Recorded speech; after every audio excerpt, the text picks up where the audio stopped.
regulated militia be necessary to the security of a free state, the right of the people to keep and bear arms shall not be infringed. Welcome to another edition of Bearing Arms, Cam and Company. My name is Cam Edwards. Glad that you're with me on the program today. We're going to be talking about what's going on in the state of Minnesota, where the legislative session kicked off this week, and already we have seen several gun control bills introduced. You know, Governor Tim Walz has been demanding a ban on so-called assault weapons for months now. Said he was going to call a special session last year. Said it was going to happen no matter what, and then it didn't happen because the votes for his gun ban bill weren't there in the Democrat-controlled state Senate. So has anything changed over the ensuing months? We're going to talk about that momentarily with Bryan Strawser from the MN Gun Owners Caucus. But also, just to let you know, again, today is sine die in New Mexico, noon Mountain Time. That's when the legislature has to be completed with their agenda. Right now, it still looks like SB 17 is going to remain bottled up in the House Judiciary Committee, which would be fantastic news. This is the ban on all gas-operated centerfire semi-automatic firearms, as well as a bill requiring all kinds of expensive mandates for FFLs in the state of New Mexico. Good news to report as well out of Washington. We are still watching that ban on 3D printed firearms that could also impact 3D printers, CNC machines, and of course regulates, or at least attempts to regulate, computer code as well. That bill is still alive, but a number of other really bad gun control bills, including things like mandatory insurance for gun owners, expanding the number of gun-free zones, those bills apparently dead for the session. So that is that's a big relief for Washington gun owners, because it seems like every year for the past few years, we have seen some pretty major infringements enacted into law. We are still watching what's going on in Colorado, where another similar ban on 3D printed firearms, restrictions on 3D printers as well, passed out of a House committee yesterday, despite hours of testimony and opposition. So we are keeping an eye on that bill. But let's turn our attention now to Minnesota, where, again, a gun ban, magazine ban is at the top of the governor's agenda, at least when it comes to the gun control efforts he wants to see put in place. We did have a chance to talk with Minnesota Gun Owners Caucus Chair Bryan Strawser about this on Wednesday afternoon. Take a look and a listen. Bryan, thanks so much for coming on the program. It's good to see you again. Of course, Cam. Great to see you. Happy New Year. Happy New Year. So the legislative session is coming to a close in New Mexico, but is just kicking off in Minnesota. And the commonality there is that the governors of both states want a gun ban. It looks like Michelle Lujan Grisham's not going to get her wish, but What about Tim Walz? What is he calling for? Tim Walz wants everything. So our legislative session started yesterday. It's a short session for us because the budget was done last year. The legislature really does not have to do anything at all. The political dynamics here, Tim Walz will sign any gun control bill that passes.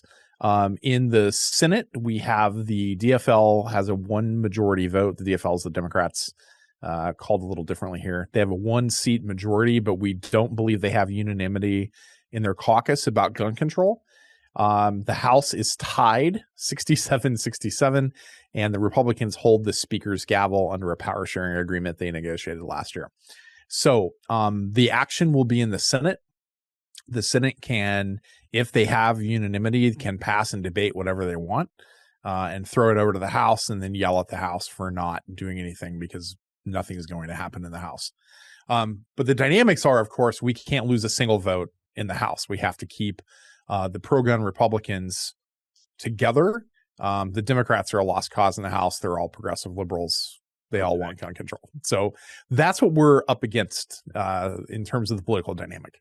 Okay. Now, one of the things that's interesting, so, we go back to last fall. We go back actually to, right after the Annunciation shooting, and Governor Tim Walz comes out and says, I want a gun ban, bring people back to the Capitol, no question about it.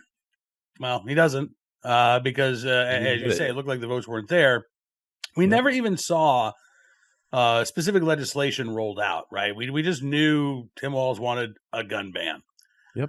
All right, so now the session's begun. Legislation's been pre-filed. Do we know what this proposed gun ban is going to look like? So there are bills in the House that were pre-filed that came out on Friday. Okay. That we were able to see. I'll briefly talk about 3 bills. The first one, I'll do this in order of progressively bad. Okay. The first bill is House File 3351 from Representative Dave Pinto in St. Paul. This repeals our state preemption laws entirely. We have 2 preemption elements. We have one in our permit to carry law. We have one that stops local units of government from passing anything. This repeals all of that and allows them to put into place whatever restrictions on whatever they want. So I drive 7 miles between my house and my office here, and I pass through 5 jurisdictions to get here on a 7-mile drive. And sometimes, depending on what side of the street I'm on, I'm in a different city on the same road. So I don't know how you would follow that. Yeah. Then we have a straight up magazine ban. And when I mean a ban, I mean it is a total and complete ban on possession of magazines holding more than 10 rounds. There is no grandfathering. It would take effect July 1st, 2026. You can turn them into law enforcement, destroy them, change them so they'll only hold 10 rounds, or move them out of state. That's it. There's no grandfathering. That's every magazine I own. Yeah. Or every pistol and rifle that I own. That's House File 3402. Ballsy move here. It's the chief author is Representative Brad Tabke, who won his seat, I believe, by 14 votes. Wow. In a Twin Cities suburb. So we'll see what happens there. I guess there's actually 4 bills, so let me cover the other one briefly too. Okay. So House File 3407, again, from our friend Dave Pinto in St. Paul. This is a ban on ghost guns. It is a ban on sale, manufacture, and possession. It limits 3D printing to only people who have a federal firearms license to manufacture. It bans the distribution of 3D printing firearm design files, which I'm not sure how that works. It says you have to go to an FFL to get a serial number, which is not actually a thing. And it bans building more than 3 firearms in a year. So yeah, House File 3407. And then the big one are House File 3433. And then there's a similar bill, House File 3434. Both are from Representative Emma Greenman, who is the state rep that has the Annunciation School in her House district. Okay. These are a complete ban on the sale, transfer, manufacture, and possession of semi-automatic military-style assault weapons, which is a Minnesota term that we already have in law, but she changes it by making it every semi-automatic rifle. Okay. So you could not purchase them anymore. You could not transfer them. Upon your death, they would have to be turned in, moved out of state, or destroyed. But during your lifetime, if you have it, when the bill takes effect, you can keep it if you get a license from the state. But there's no maximum fee for that. You have to only possess it at your home or a licensed firing range, which is also not a thing in Minnesota. And you have to allow the police to inspect your storage at home without a warrant whenever they want. Oh, really? Yeah. Oh, that's nice. So I thought Democrats in Minnesota were opposed to law enforcement going into people's homes without a warrant, or was that just ICE? That was just ICE, I think. Okay. I assume that the fee will be $10,000 or something ridiculous every 3 years per gun to do something like this, because none of it's defined in the statute. Yeah. There's some other restrictions too. I mean, you can't hunt with it, which is fascinating because the top deer rifle in Minnesota is some AR-15 platform that somebody's using, suppressed, of course. Surprisingly, they're not trying to ban suppressors, but maybe we'll see that tomorrow. I'm surprised. We dealt with a $500 tax on the sale of suppressors in Virginia, but thankfully that was killed off in committee. Do you anticipate, now these are all House bills, and as you talk about the political dynamics, right? Yep. You've got a tie in the House, a Republican leadership. Do you expect the Senate bills to look much different, given that there's a greater chance of passage? Do you think that they'll kind of trim their sails a little bit, or do you think that this will be pretty much what we see in the House? I mean, if I was a betting person in our kind of internal staff discussion this morning, the Senate hasn't introduced any ban bills yet. Okay. They have introduced a preemption repeal, but surprisingly with no other authors, just one chief author. That was interesting. And we haven't seen their big, ban on assault weapons or magazines yet. So I guess we're wondering if there's some internal negotiation going on with the two senators where we don't know where they stand on this. And that's Senator Rob Kupek, which is out in Moorhead, Minnesota, out near the North Dakota line, and Senator Grant Housechild, who is up on the Iron Range, northeast of Duluth there. And they both won, by the way, by just a few hundred votes each. And they're all up for re-election this year. I was going to ask, this is an election year for them. Everything's on the table in November. The governor, the attorney general, the House, and the Senate. So could have some interesting political dynamics. Yeah.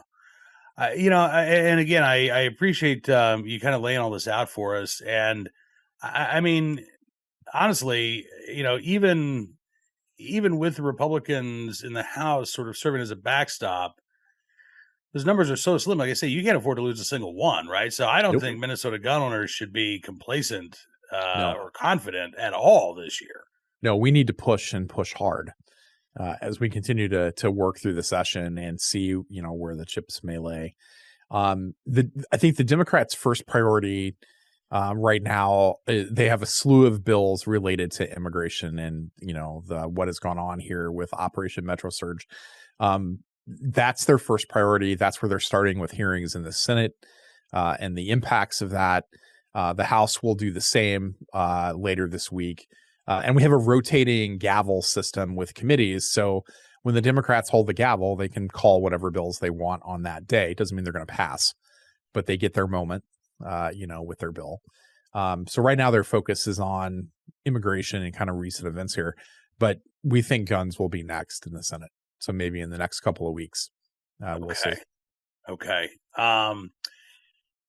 There was one more question I wanted to ask you, and I'm blanking on it right now, so I might have to just have you back on at some point next week talking about this stuff. You can always do that. Again, Bryan, I really appreciate everything that you guys are doing. Oh, that was a question I wanted to ask you. So we did see this story in the Minnesota Star Tribune. I think it was last week. Number of, concealed carry permits and permit to purchase applications roughly doubled in the Twin Cities area over last year. I assume that a lot of these folks are, non-traditional gun owners, not conservatives. Do you think that's going to have any impact on Twin City area Democratic lawmakers? I think the only impact will be if there's enough critical mass who are contacting their representatives and senators and telling them that some of these things are a dumb idea. Yeah. I don't, certainly there were a number of Democrats, DFL senators and House members and other elected officials that reached out, when Alex Preddy was killed, that called us demanding, that we say something. And, ultimately we issued a statement as more facts became clear. But that's not going to translate to them changing their mind. Mm-hmm. Representative Sandra Feist, who's an immigration attorney, who famously went viral with a video of Greg Pavino arguing with her here, and he brought up the Second Amendment.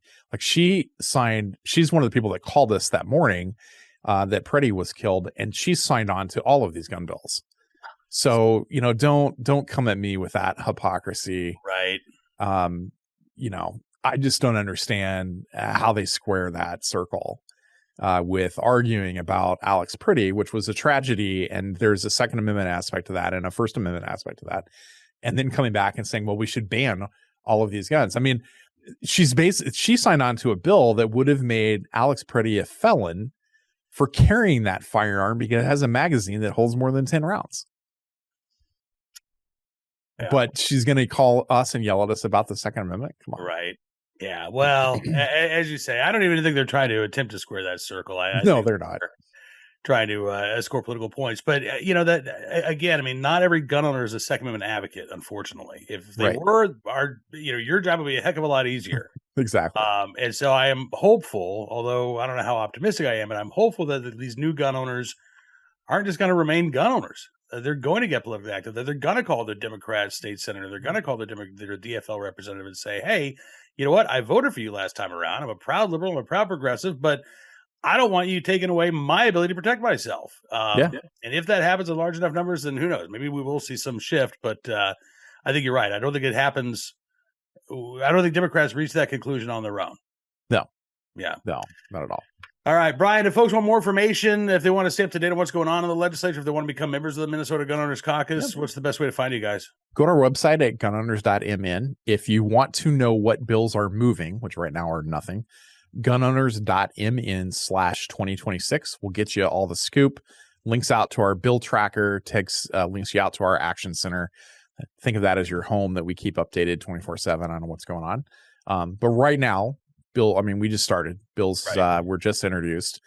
There's hearings on other things happening right now, and we'll know a few days out or longer about any hearings related to Second Amendment stuff.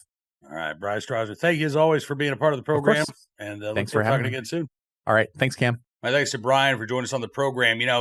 Again, talking about this, narrow majority in the state Senate, divided control in the state House, and this power sharing agreement where you've got a Republican Speaker of the House, but the committees themselves are sort of alternating between Republican and Democrat chairs on a weekly basis.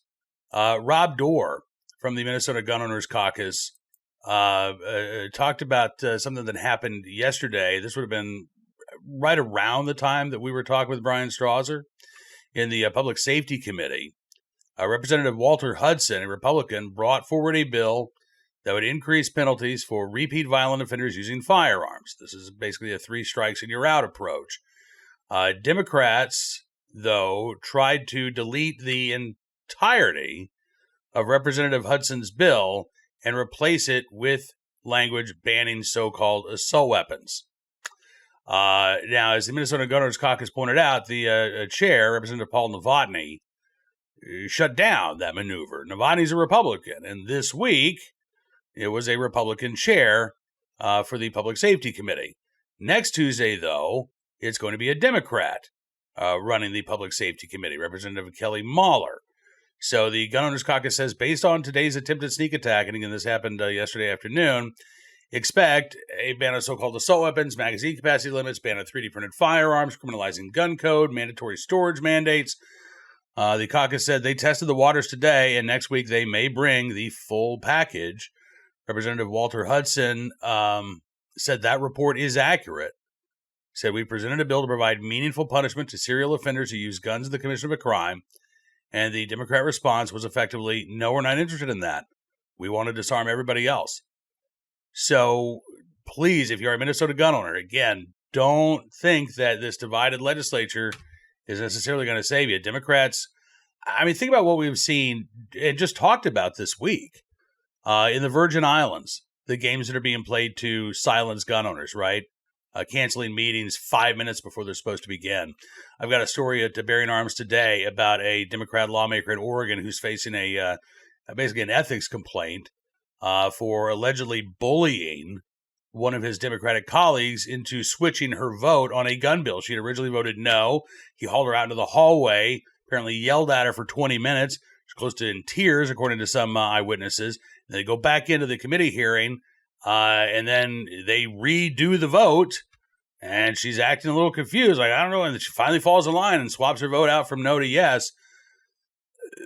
They're willing to do anything that they need to do in order to advance their anti-gun agenda. So if that is taking a bill that, again, deals with violent criminals, negating all that language and replacing it with a gun ban bill, criminalizing lawful gun owners, yeah, they'll absolutely do that in Minnesota. So Minnesota gun owners, keep up your guard.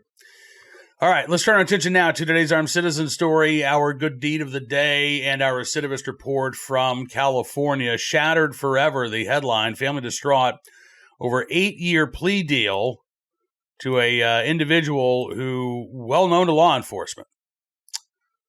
14-time felon, 10 separate stints in state prison. But Claudel Moore still got a plea deal in a case where he was originally charged with murder and was able to plead down to manslaughter with, again, an 8-year sentence. And by the time given the amount of time that he served awaiting trial, the Berkeley Scanner reports Claudel Moore is going to be free in about 3 years. Berkeley Scanner says the case had substantial circumstantial evidence, but no smoking gun. It was March 4th, 2022. Claudel Moore knocks on the door of 47-year-old Josh Fisher, looking for Fisher, according to court records. There were some indications that Fisher owed Moore a small amount of cash. Fisher wasn't home, so Claudel Moore, who's 62, left with the woman that he had come with. Short time later, gunshot is heard there on the street. Neighbors say they rushed to their windows. They saw a man and a woman get into a vintage Cadillac and flee the area. At least one person said the man had been holding a gun. Fisher's there on the ground, bleeding from a head wound. His younger brother gave him CPR until police arrived. But Anthony Joshua Fisher III was pronounced dead 4 days later. Police never did find the murder weapon, but they did find an empty holster and a bag of ammunition when they arrested Claudel Moore and his female associate the same day that Fisher died. They were holed up at a hotel. The woman was never charged. Police noted in the court papers, though, that she showed, quote, no concern that Fisher had been shot, changed her story multiple times during the police interview. At this point, they say they don't know where she is. Not that she would have been much help to testify for the prosecution in this case. They did find Moore's Cadillac hidden under a tarp in Richmond, California. But the scanner says there were gaps in the case. There was no bullet that was found at the scene, which limited ballistic evidence, which is odd given that Fisher was shot in the head. Surveillance cameras captured Fisher walking south down the street just before the shooting, but there was no footage of the killing itself. And a potentially incriminating statement made by Moore got tossed on a complaint by his defense attorneys that the statement was made in violation of his Miranda rights. And witnesses who initially agreed to testify pulled out of the case and refused to do so as the case went closer to trial. So, in these cases, I mean, again, there's, prosecutors are always going to offer justification for a plea deal. We did the best that we could to ensure that there was some sort of justice given to the family, right?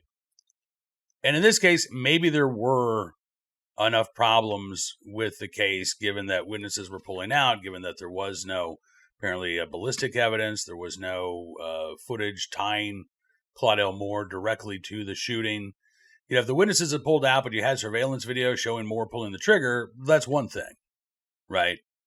If you don't have that video, and now you also don't have witnesses saying, yeah, I saw this guy with a gun in his hand get into a Cadillac as somebody with their, bleeding from their head is lying on the ground, that can throw a monkey wrench in a prosecutor's case.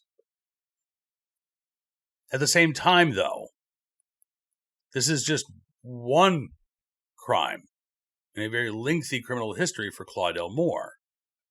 According to court papers, at the time of the shooting, he was already on probation from a case out of Monterey, California.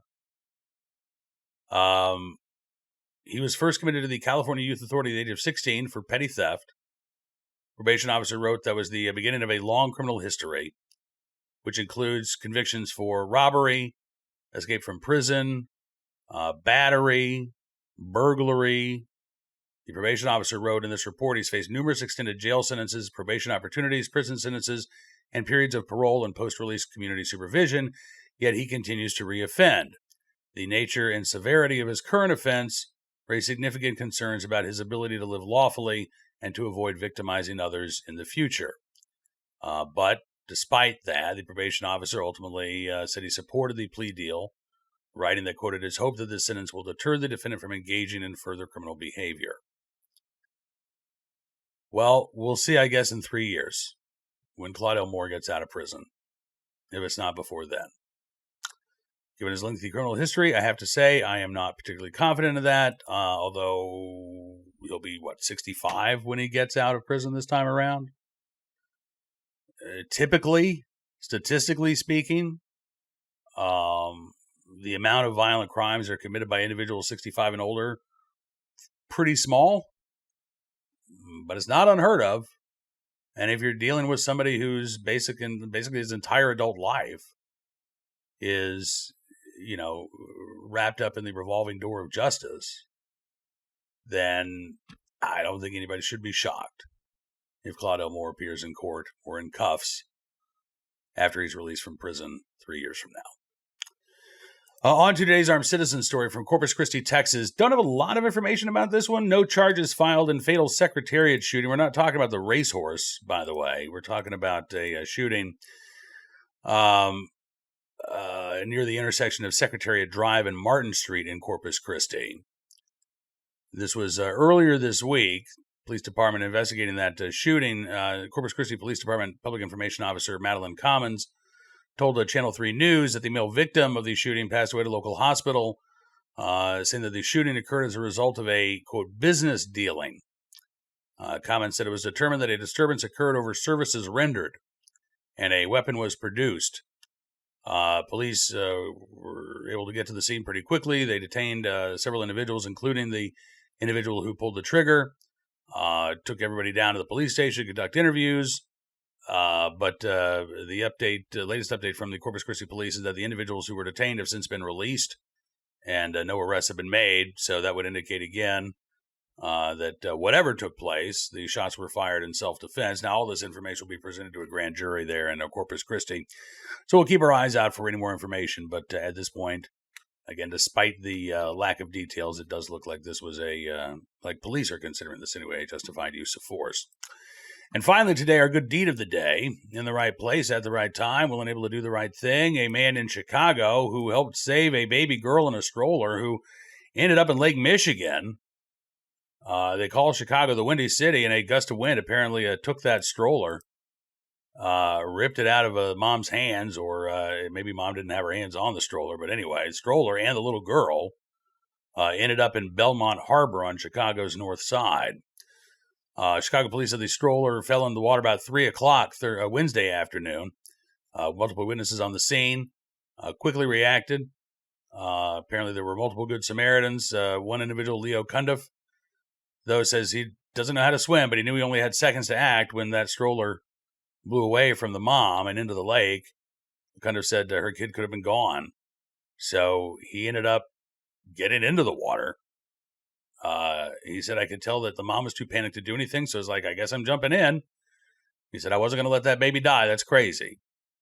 Cundiff was taken into the hospital after rescuing that little girl. As you can imagine, Lake Michigan pretty cold in mid-February. Cundiff said, I'm just glad the stroller was up and not face down. The baby dipped under a couple of times, but I was able to keep her up, and she was breathing and crying when we got her out. Then other good Samaritans were able to help Cundiff get out and onto dry land.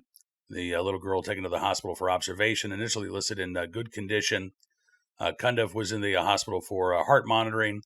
Hopes to be out today after an overnight stay and in the right place at the right time, willing and able to do the right thing for a little child in need. Leo Cundiff there in Chicago, we thank you for your very, very good deed. And given all the crummy stories we have out of Chicago, I just read a story about another violent crime on a Chicago CTA train, gun-free zone. Didn't stop robbers from assaulting an elderly individual with a walker.